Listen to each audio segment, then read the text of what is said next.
Godhra sessions કોર્ટમાં NEET કેસના 4 આરોપીઓની રિમાન્ડ અરજી પર સુનાવણી। ગોધરામાં નીટ પરીક્ષામાં થયેલી ગેરરીતિ કેસમાં સીબીઆઈ દ્વારા તપાસ થશે। સીબીઆઈએ 5 આરોપીઓમાંથી 4 આરોપીઓના રિમાન્ડ માટે અરજી કરી છે।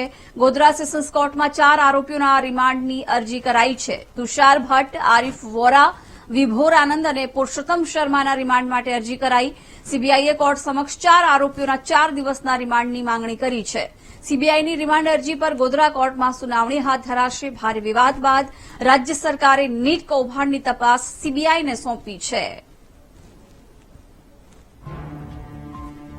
વિગતો સાથે સંવાદદાતા વિવેક જોડાઈ ગયા છે। વિવેક, 4 આરોપીઓના રિમાન્ડ માટેની અરજી કરવામાં આવી છે, શું વિગતો? જી, ચોક્કસથી વાત કરીએ તો ગોધરામાં નીટ કાંડ મામલે સીબીઆઈનો તપાસનો દોર અને વધુ તપાસ આરોપી સમક્ષ વધુ થઈ રહી છે। તેમાં સીબીઆઈએ જ્યુડિશિયલ કસ્ટડીમાં રહેલા 5 આરોપી પરથી 4 આરોપીના રિમાન્ડ મેળવવા માટે ગોધરા સેશન્સ કોર્ટમાં અરજી કરી છે। જેમાં તુષાર ભટ્ટ, વિનોદ, વિભોર આનંદ અને પુરુષોત્તમ સમય કોર્ટમાં અરજી કરી છે। જે આજે કોર્ટમાં સુનાવણી થઈ રહ્યા છે। સીબીઆઈએ જે વાલીઓ છે વાલીઓને પણ પૂછપરછ હાથ ધરી છે। ત્યારે હવે જોવાનું રહ્યું કે આજે સીબીઆઈને કેટલા દિવસમાં રિમાન્ડ મળે છે।